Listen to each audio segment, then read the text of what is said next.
Hello，大家好，歡迎收睇我哋嘅睇樓頻道，我係今期嘅主持人阿芬啊。今日咧就到咗十里銀灘三期最中心、最方便、樓下呢個生活配套最齊全、最成熟嘅地方——愛琴海呢個屋苑，同大家分享一個高層望海景嘅深房單位。咁呢個單位咧，佢優點同埋缺點係非常明顯嘅。呢個單位比較好嘅地方咧，就係佢個戶型係非常好啦，邊位獨門獨戶，而且坐向咧又係東南向，仲係高層，咁都可以望到個海景面係比較闊嘅。跟住咧，佢比較差少少咧，就話入邊嗰啲內籠狀況，整體咧後期就話你需要接受到可以重新裝修嘅。反正呢個單位咧，我覺得咧，如果咧係中意我哋三期呢個位置，要揾翻一個深房單位，海景要比較靚嘅，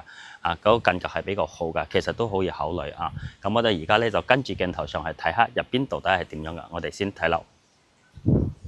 OK，我哋而家就到呢個實體單位樓上。咁呢個單位咧就係 A、B 面嘅，即係佢入邊個優點啦，同埋佢缺點咧都係非常明顯嘅。咁而家大家就跟住鏡頭阿佛特咧就會同大家詳細解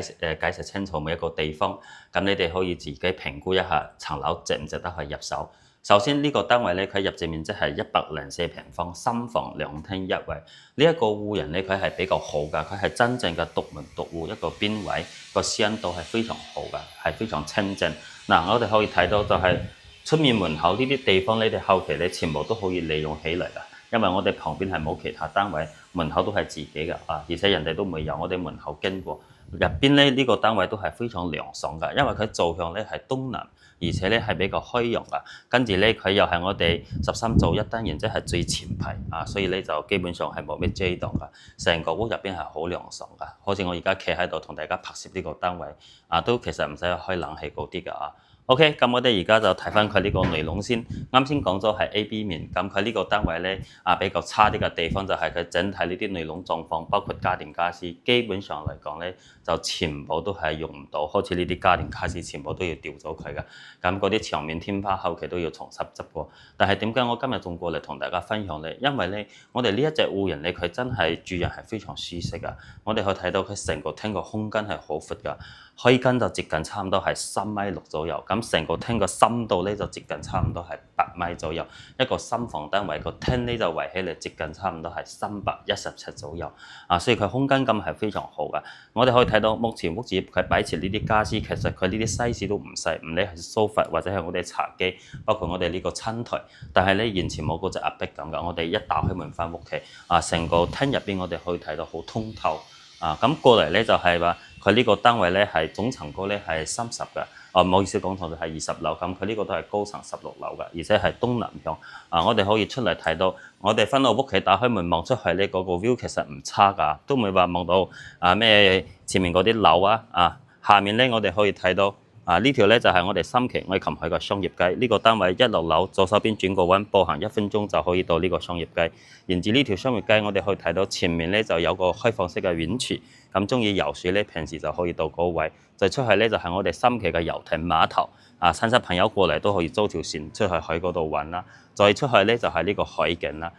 海景喺我哋呢個愛琴海深房單位入邊嚟講，佢呢個海景面都算係比較闊㗎，唔差㗎。咁你哋話要出街食嘢好方便啦，下面咩嘢都係有㗎，茶餐廳啦，或者係呢啲咩食呢個湯粉啦，或者係粵菜湘菜燒烤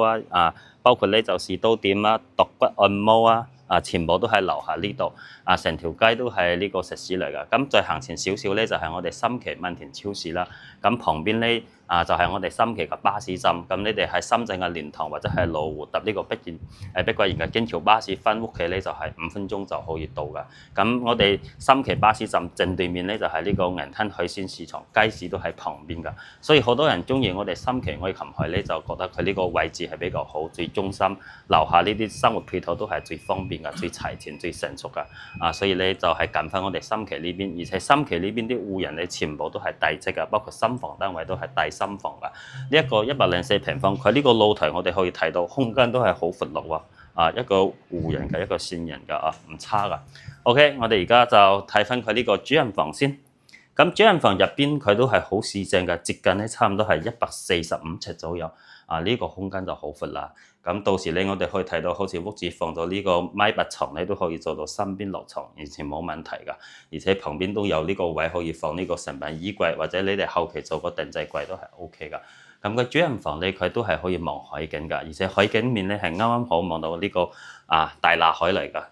床頭呢個位置景觀係非常好噶，坐向咧又係東南，兩個房間都係，所以你呢個單位咧就話成個屋入邊咧都唔會話西斜入邊咧就唔係話好焗噶個 feel 係非常好噶。咁過嚟咧就係家私家電方面，其實我覺得你哋到時應該都唔會中意佢呢一套噶，反正都係嗰句啦，就係後期如果你哋覺得用唔到嘅，咁就交俾阿凡達，我仲後生可以免費幫大家全部清洗。OK， 咁我哋而家咧就出嚟咧睇翻佢呢個廚房先。佢廚房一個 L 型嘅設計，出面咧帶咗一個生活露台。其實佢一個三房單位，佢呢個廚房個空間其實 OK 嘅，唯一咧都係嗰個後期你全部都要執一執要整過。呢個單位咧就係你哋可以接受到後期要重新裝修㗎但係裝修會唔會好麻煩咧？其實都唔會，因為咧有我喺呢邊到時我可以幫大家地接裝修公司一條龍包辦，期間會幫大家監工㗎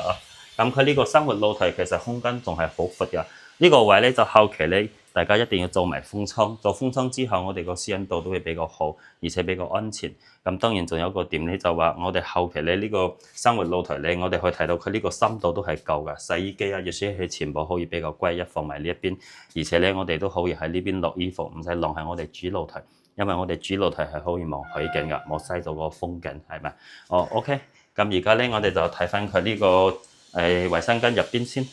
三房一衛，衛生間入邊咧，佢都係可以做到乾濕分離，佢係用翻呢個趟門㗎。咁呢啲全部都係發展商嘅交標㗎咁衛生間入邊咧就唔需要點樣去遞執啦，搞衛生係 OK 㗎，而且係明窗㗎，所以入邊都唔係暗廁嚟㗎睇翻佢呢個房間先，首先睇翻佢呢一隻房間就係佢3個房間入邊咧最細㗎，接近咧就差唔多都係90尺左右。反正咧就睇你哋點樣去理嘅，我覺得佢呢個房間其實都係非常好用嘅，因為佢其實咧你哋後期可以做啲榻榻米㗎，咁牆面啦全部都可以做嗰啲櫃，而且咧佢呢個房間係東向，東向咧我哋可以睇到而家我哋可以放低個鏡頭俾大家睇下，下面嗰個位咧就係我哋萬田超市啦，正對面綠色招牌就係我哋銀灘海鮮市場嘅，正前方望出去咧就係呢個新景㗎所以都算係比較虛榮，而且到我哋對面嗰個15座個距離係足夠㗎，所以佢每個房間個私隱度都係非常好，光線都係非常好㗎，係好虛榮㗎最後睇翻呢個中房先，中房咧就接近差唔多係120尺左右咁佢呢個房間咧我就非常中意佢呢個位喎先我哋行入嚟俾大家睇下，佢門後面啱啱好有一個凹位㗎，呢個位咧後期咧就可以做嗰個衣櫃或者係書台等等㗎。當然咧佢呢一邊都係有呢個凹位嘅，就可以做呢個放呢個成品衣櫃又得等等，你哋後期可以自己安排。我覺得佢中房嘅格局係非常實用嘅，咁入邊個空間都係夠闊落米半床都可以做到三邊落床。咁呢啲大家會睇到全部都係甩皮甩骨㗎，都係高貴後期要重新裝修、重新執。房間呢個坐向咧就係東南向嘅都係可以用嘅非常好個光線方面。OK， 而家呢層樓咧就全部同大家介紹完啦。咁佢呢個單位咧產權方面大家都唔使擔心，因為咧屋主佢係房產證紅本在手，直接就可以交易過戶。咁過戶當日咧就可以交樓交鎖匙俾大家㗎。咁目前咧呢個單位104平方，佢賣個價錢咧就係448000接落嚟3分鐘時間，幫大家快速總結下呢個單位嘅優點同埋缺點，幫助大家再了解一次呢個單位。呢個單位反正咧佢比較差嘅地方好明顯，大家啱先提到，即係